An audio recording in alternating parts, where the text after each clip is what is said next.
Shalom, salam sejahtera dalam nama Tuhan kita Yesus Kristus. Yang saya hormati, Bapak Ibu dosen penguji, uji kinerja PPG dalam jabatan batch kedua tahun 2025. Perkenalkan nama saya, Restumawati Gea, Sarjana Pendidikan, Prodi Agama Kristen. Saya adalah guru agama Kristen di SMK Negeri 2 Kota Jambi. Sekaligus saya adalah peserta mahasiswi PPG dalam jabatan batch kedua di LPT Institut Agama Kristen Negeri Tautu dengan nomor induk mahasiswi 2501060716. Pada kesempatan ini saya akan melakukan uji kinerja praktik mengajar di SMK Negeri 2 Kota Jambi dengan tema judul materi Ku Cinta Keluarga Tuhan untuk kelas 11. Terima kasih dan selamat menyaksikan. Tuhan Yesus memberkati kita semuanya. Amin. Salam semua Anda. Salam. Sama kalian semuanya. Baik. Sehat semuanya. Sehat. Tuhan. Ibu absen dulu ya. Kira-kira ada yang tidak hadir hari ini? Hadir semua Bu. Nah, sebelum kita memulai pelajaran kita hari ini, Ibu ajar dulu anak Ibu semuanya. Coba lihat dulu kiri kananmu, lacimu, di bawah, di lantai, ada sampah, bersih. Kita mulai, tapi kita bernyanyi dulu ya. Kita bernyanyi, Ku Cinta Keluarga Tuhan. Ku cinta keluarga Tuhan, terjalin mesra sekali, semua saling mengasihi, betapa senangku menjadi keluarganya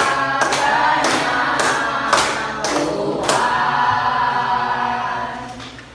Mari kita bersatu dalam doa. Tuhan, terima kasih Tuhan Engkau telah membuat kami sampai kepada Tuhan untuk mendengarkan firman Tuhan, pelajaran Tuhan dari Tuhan sehingga kiranya Engkau memberkati Tuhan pelajaran kami pada hari ini Tuhan dari awal pertengahan dan akhir Tuhan tanpa ada masalah Tuhan. Amin. Tuhan semua Tuhan Kau sempurnakan dalam diri Tuhan. Haleluya. Amin. Sekarang kita masuk kepada materi ya. Materi kita saat ini adalah kita belajar tentang Ku Cinta Keluarga Tuhan. Kepada tujuan pembelajaran hari ini ya. Tujuan pembelajaran hari ini yang pertama adalah mengikuti serangkaian kegiatan pembelajaran. Peserta didik diharapkan mampu ingat di situ, menjelaskan dan menganalisis pentingnya mengasihi dan setia kepada keluarga rohani sebagai bagian integral dari iman Kristen berdasarkan pada Ulangan pasal 6 ayat 4 sampai 9. Tujuan yang kedua pelajaran hari ini adalah menghayati perintah untuk mengajarkan dan meneladani kasih kepada sesama anggota keluarga Tuhan dalam perkataan dan perbuatan sehari-hari. Tujuan yang pelajaran yang ketiga adalah mengidentifikasi dan merancang cara-cara menguatkan ikatan persaudaraan dan pelayanan dalam komunitas iman atau di dalam gereja lokal, kelompok, pemahaman Alkitab dan sebagainya. Terus ada juga mengaplikasikan tentang nilai-nilai spiritual, nilai-nilai kerohanian, ya, dalam kehidupan sehari-hari melalui bagaimana berpartisipasi aktif dalam membangun dan melayani keluarga Tuhan. Itulah tujuan pelajaran kita hari ini. Nah, coba Ananda mendengarkan Ibu dulu. Ada pertanyaan dari Ibu. Selain keluargamu di rumah, komunitas apa saja yang kamu anggap sebagai keluarga? Gereja. Betul. Ya, itu gereja. Pertanyaan kedua, mengapa penting bagi orang Kristen untuk berkumpul dan bersekutu?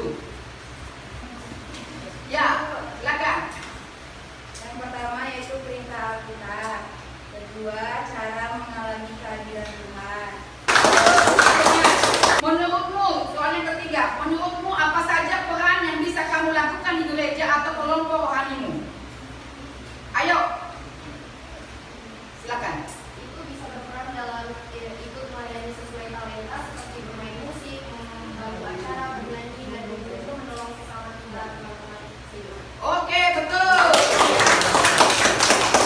Mulai pertanyaannya, bagaimana cara menunjukkan kasih kepada teman-teman seiman? Ayo. Yang terakhir, ayo. Apa Ibu? Ya, silakan. Mengasihi tanpa syarat, saling membantu, mengampuni kesalahan. Ternyata anak ibu semua hebat-hebat ya, bisa ya semuanya. Puji Tuhan, haleluya. Ya. Nah, jadi kita lanjutkan. Setiap orang percaya dipanggil untuk hidup, ya, untuk hidup, bukan hanya untuk dirinya sendiri, tetapi juga sebagai bagian dari keluarga rohani, disebut adalah jemaat Tuhan. Dalam Ulangan pasal 6 ayat 9, ayat 4 dan sampai 9. Coba dibaca dulu firman Tuhan. Sudah? Kita bergantian membacanya ya. Ibu ayat keempat, Ananda ayat ke-9 dan ayat ke-6, 5 dan sampai ke-9 ya.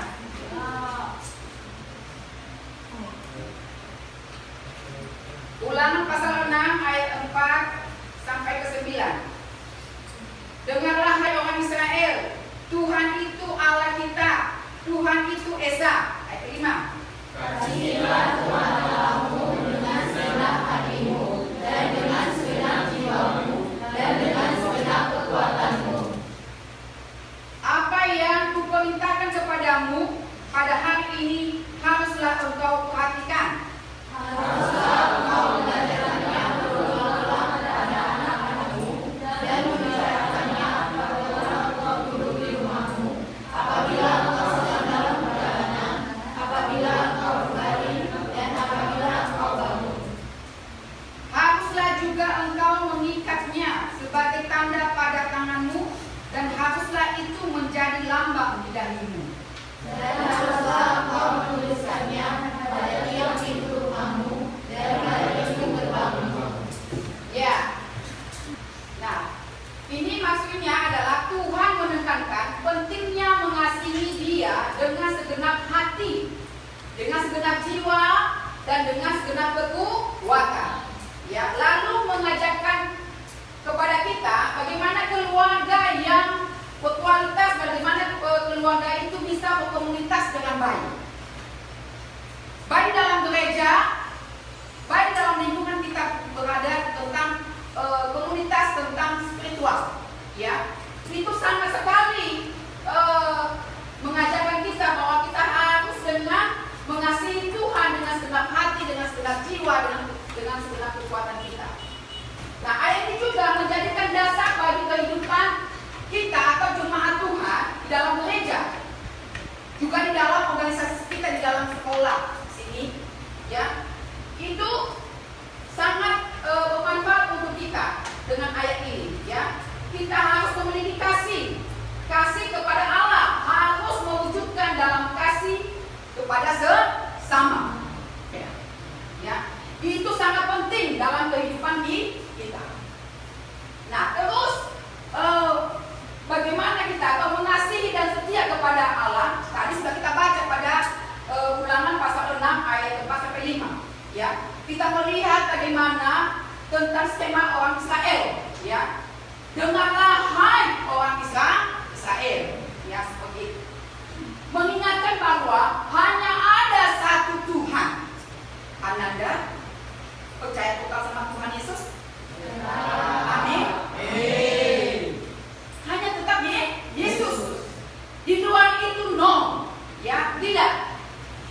Nah, mengasihi Allah itu bagaimana? Nah, satu, menempatkan Tuhan sebagai pusat hidup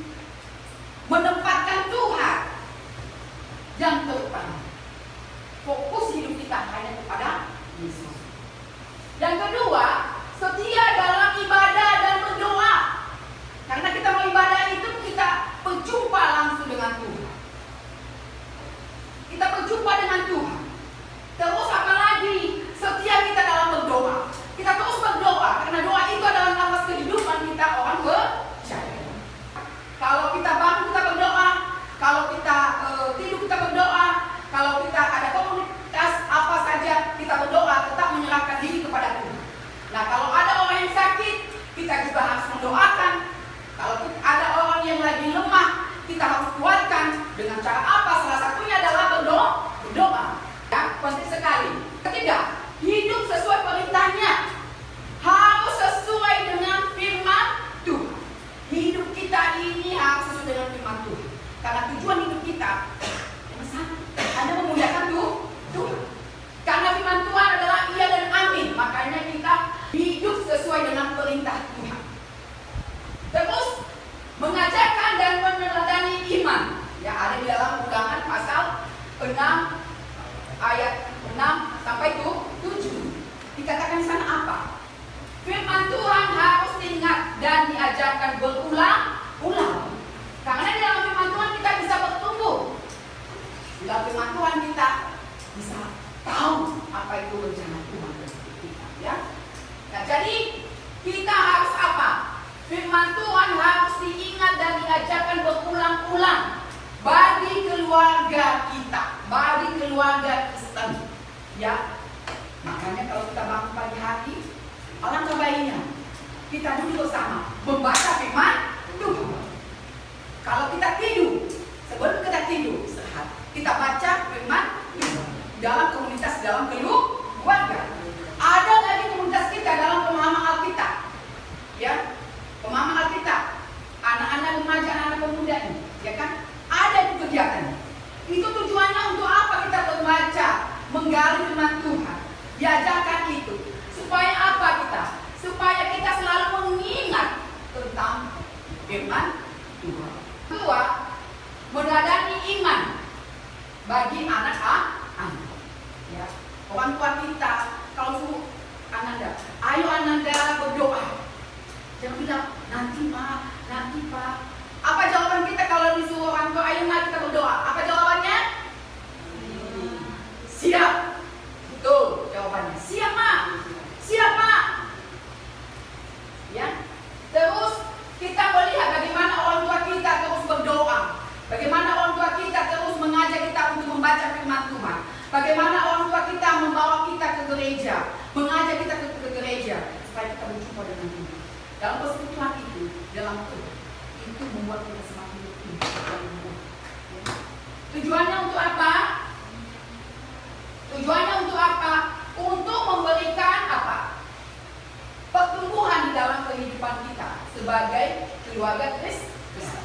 Terus ada simbol kasih dan kesetiaan yang sudah kita baca tadi dalam Ulangan pasal 6 ayat 8 sampai 9. Dikatakan di sini adalah Israel diperintahkan menulis firman Tuhan di tangan, di dahi, dan di pintu rumah. Artinya iman harus nyata dalam tindakan dan kehidupan sehari-hari untuk memberkati kita dan memberkati orang lain, memberkati keluarga kita, memberkati setiap komunitas dalam keluarga Kristen. Terus apalagi dalam konteks gereja sekarang, kasih diwujudkan dalam pelayanan nyata di dalam gereja. Kalau dia sakit, kita bantu dia. Apa yang terjadi? Dia perlu kita bantu sama dia. Kita bawa ke dokter lihatnya. Terus apa lagi yang lain? Terus apa lagi? Kalau kita melihat keluarga di dalam Tuhan, di dalam gereja itu, yang tidak mungkin, tidak ada beras di rumah. Kita orang Kristen, kumpulan orang Kristen, kita harus apa? Apa yang perlu kita lakukan? Kita bantu dia. Kita harus apa? Bergandengan tangan, menolong dia supaya ada beras di rumah, supaya keluarga itu bisa makan. Kita membantu, menolong, ya, menerapkan kasih, ya. Kasih itu harus diwujudkan di dalam pelayanan nyata, yang menolong orang yang lemah, menolong orang yang lemah. Karena kalau kita menolong orang lemah, itu luar biasa. Terus apa lagi? Mendukung yang jatuh, mendoakan yang sakit. Kita harus apa? Memberikan motivasi. Yang sudah melakukan kesalahan, kita tak usah kita bully dia, tetapi kita menasihati dia. Terus apa? Kita mendoakan kalau ada yang di dalam komunitas, di dalam gereja itu sangat penting sekali, ya. Terus selanjutnya, kesetiaan ditujukan dengan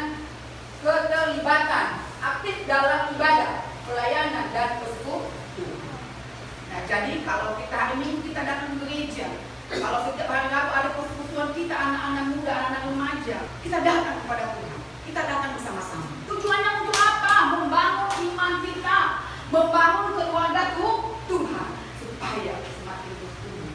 Apa aplikasinya sih dalam kehidupan Ananda? Mengasihi jemaat. Tidak hanya menyayangi teman saja, orang dekat saja, tetapi harus kita menyayangi, mengasihi. Memang orang-orang itu sangat butuh. Jangan ada yang namanya pilih kasih. Semua anggota gereja sebagai keluarga. Terus setia dalam pelayanan, ya, setia dalam pelayanan, harus setia dalam pelayanan. Baik dalam pelayanan anak sekolah minggu, anak-anak ibu di sini sudah banyak yang melayani anak sekolah minggu. Tolong angkat tangan. Ayo angkat tangan. Puji Tuhan. Siapa lagi? Ayo, siapa yang melayani? Puji Tuhan, ya. Haleluya. Ya. Puji sekali. Harus kita memberi diri kita untuk melayani. Karena Tuhan sudah melayani kita. Terus lanjut. Menguatkan persaudaraan, ya. Menguatkan persaudaraan. Apa yang perlu kita lakukan kelompok 2? Saling mengasihi, betul. Saling apa lagi? Saling mengunjungi teman yang sakit. Apa lagi?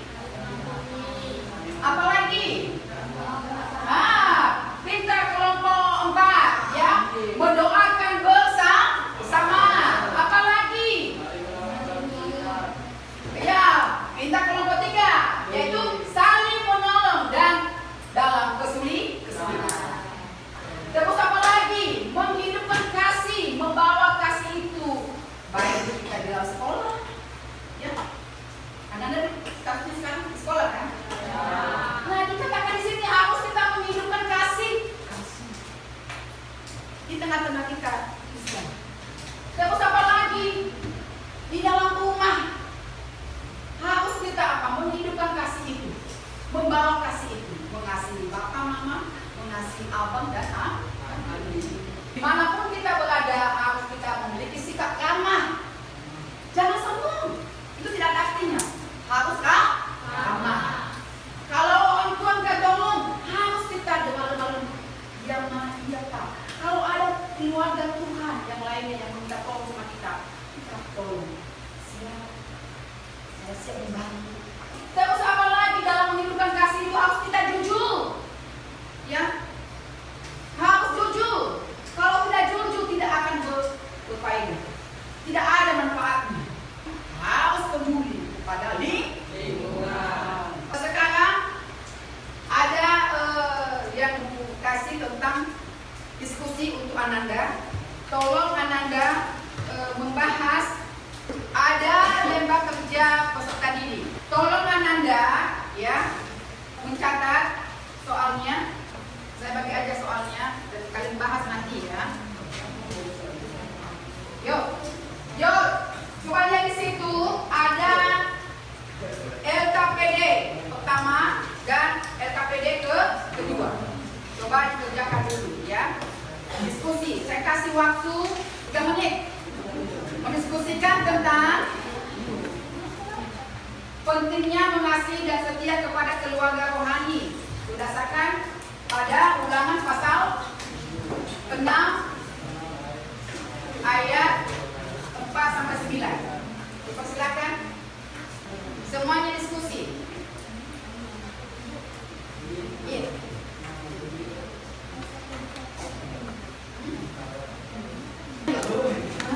Hebat sekali kelompok ini. Bagus sekali kelompok 3.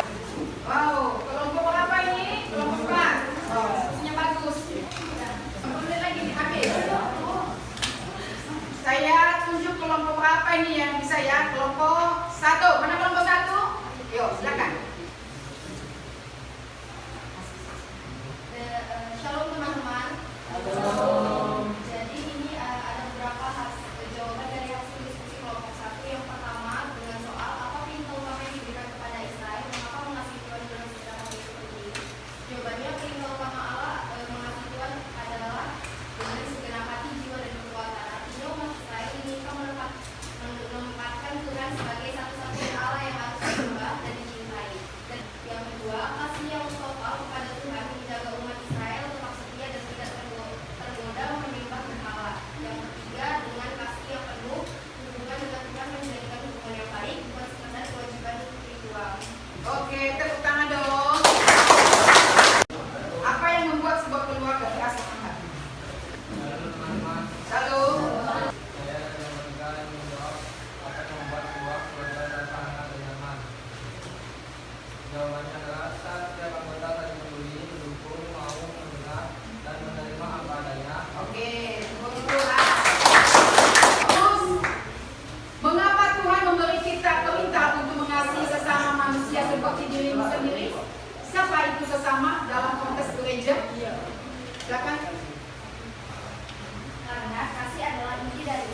Kristen, tanpa kasih iman Kristen kosong. Ananda pelajaran kita hari ini bisa juga Ananda ya memahaminya dengan luar biasa ya. Refleksi dulu ya.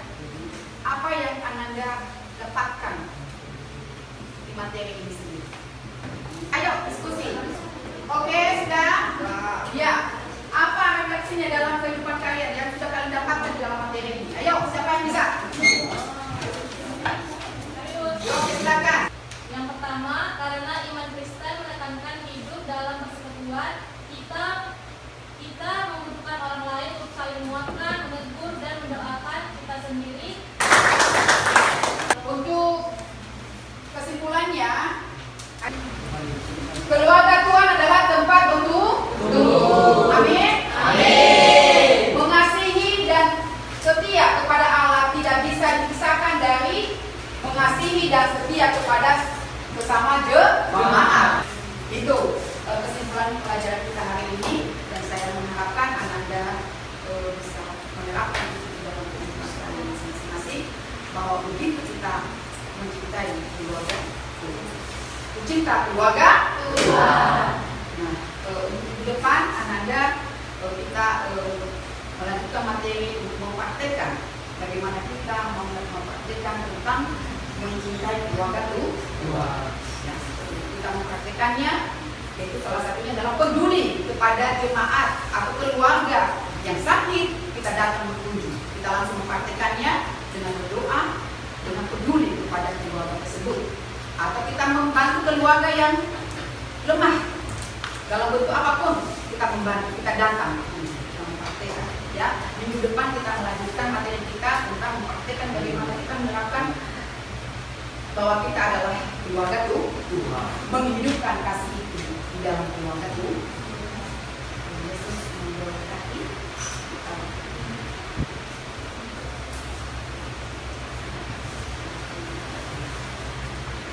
Mari kita bersatu dalam doa.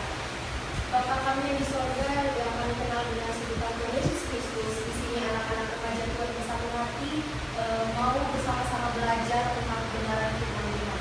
Biarlah apa yang kami cari pada siang hari ini bisa bermanfaat dan kami bisa pakaikan untuk kehidupan kami sehari-hari. Biarlah di sini juga anak-anak Tuhan bisa menjadi terang dan garam di tengah keluarga, lingkungan, baik di sekolah maupun di masyarakat. Kami inilah doa dan permohonan kami Tuhan, ketika kami berdoa berkat Tuhan yang menyata dan melindungi kami. Dalam Kristus Yesus kami berdoa mengucap syukur. Oke, selamat siang, shalom.